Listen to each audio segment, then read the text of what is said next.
Hello साथीहरू नमस्ते 안녕하세요 तपाईहरु सबैजना सन्चै हुनुहुन्छ होला म पनि सन्चै छु आज मैले फेचु फान्चान कसरी बनाउने भनेर देखाउन गइरहेको छु तपाईहरुले सुरुदेखि अन्त्यसम्म हेरिदिनु होला त्यसको लागि ल मैले सुरु गर्न गइरहेको छु है त साथीहरू मैले फेचु लिएको छु मैले फेचु यसरी काटिसकेको छु आदि र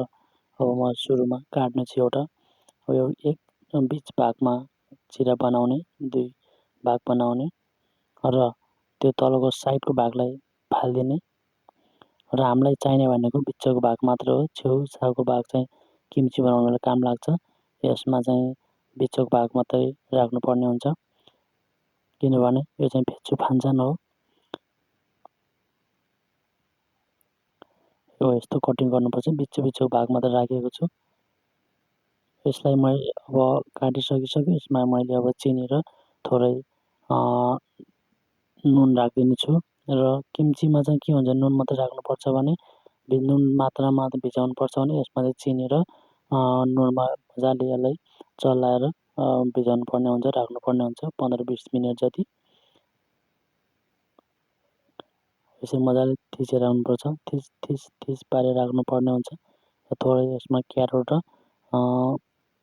क्यारोट पनि राख्नुपर्ने हुन्छ मैले गाजर थोरै चप गरेर राखेको छु अगाडि नै त्यसलाई यसमा मिक्स गरिदिन्छु यसलाई मजाले चलाइदिने र यसलाई मिक्स गरेर राख्दिने यसलाई चाहिँ मिनिमम 15 देखि 20 मिनेटसम्म राख्नुपर्छ है साथीहरू किनभने त्योभन्दा धेरै राख्नु पनि हुँदैन धेरै त्यसको त्यो भित्र भएको पानी पनि सबैको अनि मिठो पनि हुँदैन ठिक्क हुनुपर्छ निचाउने टाइपको अब हामीले यसलाई अब 15-20 मिनेट राखिसक्यो अब यसलाई निचाउने सुरु गर्दैछु मैले यसलाई अब निचाउने सुरु गरिसक्यो है यो लगभग 15-20 मिनेट भइसक्यो भइसक्यो अब निचाउन सुरु यसरी निचाउनु होला साथीहरू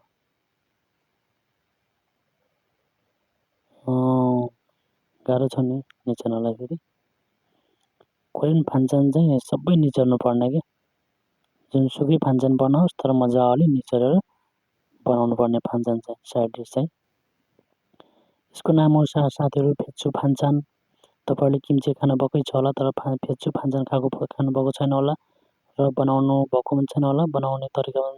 हेर्नु भएको छैन होला आज तपाईहरुलाई म यसरी देखाउने छु यति मिठो यति स्वादिलो के गर्न गइरहेको छु मैले कच्चोकारो थासिदा चिनी लसुन त्यसपछि टी लाग्दिएको छु र त्यसलाई मुछिम गर्ने मजाले नेपाली चिल्ली पाउडर कोरियन कच्चोकारो सबै मिक्स गर्ने थासिदा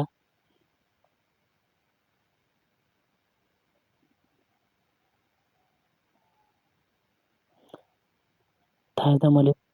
2 स्पुन 3 स्पुन जति राखेको छु र मैले अघि चप गरिसकेको थियो गाजर र हरियो खोर्सानी क्यारोट र चिल्ली त्यसलाई यसमा एड गरिदिएको छु र मैले छाङ्गीमा राखिदिन्छु यसमा छाङ्गीमा राखेर मजाले मुछिम गर्छु र त्यसलाई फेचु यसमा राखिदिन्छु तपाईले देख्न सक्नुहुन्छ किम्ची बनाउने बेला चाहिँ नुन राखेर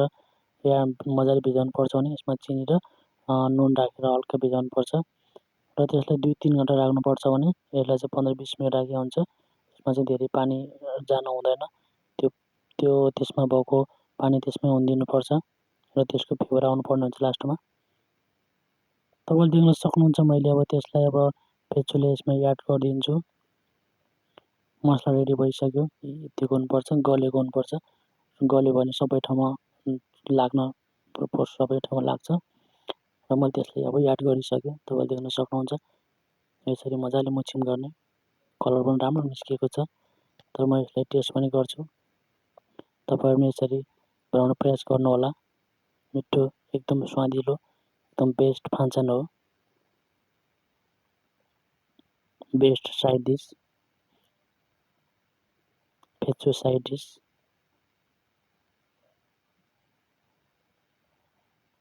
लगभग मैले सकिसक्यो मैले लगभग बनाएर पनि सकिसक्यो यसलाई मैले टेस्ट पनि गरिसकेँ समथिङ है यतिको हुनुपर्छ हो खाने बेला मस्त लागेर मुखभरि त्यसको त्यहाँ भित्र भएको पानीको मस्त स्वाद आउनुपर्ने हुन्छ कि गाइस। ल है गाइस, तपाईँहरू पनि यसरी बनाएर खान सक्नुहुन्छ सबैजनाले। तपाईँ सबैजना थ्याङ्क यू सो मच, माया गरिदिनु होला र मन पऱ्यो भने जे गर्नु मन छ त्यही गरिदिनु होला र सब्सक्राइब के गर्नुपर्ने हो गरिदिनु होला है त। सबैजनाले यसरी बनाएर खान सक्नुहुन्छ। वाउ नाइस है। हेर्नुहोस् गाइस, यस्तो वेदर राम्रो खाउँ खाउँ जस्तो छैन त। तपाईँहरूले यसो हेर्दा यसो मुखबाट पानी आएन भने हेर्नुहोस् न त्यसको स्वाद। वाउ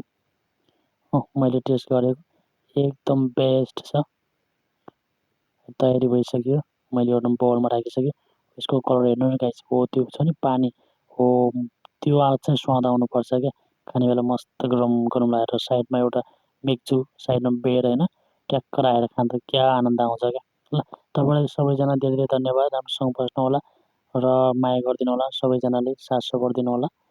र आगामी भिडियोमा अर्को भिडियोमा फेरि नेक्स्ट टाइम भेट्नेछु। तपाईँलाई धेरै धेरै धन्यवाद, खामसाम्निदा तो मान्न आयो। ल बाई बाई, राम्रोसँग बस्नु होला सबैजना, माया गरिदिनु होला है त, यति भन्न चाहन्छु। Thank you so much.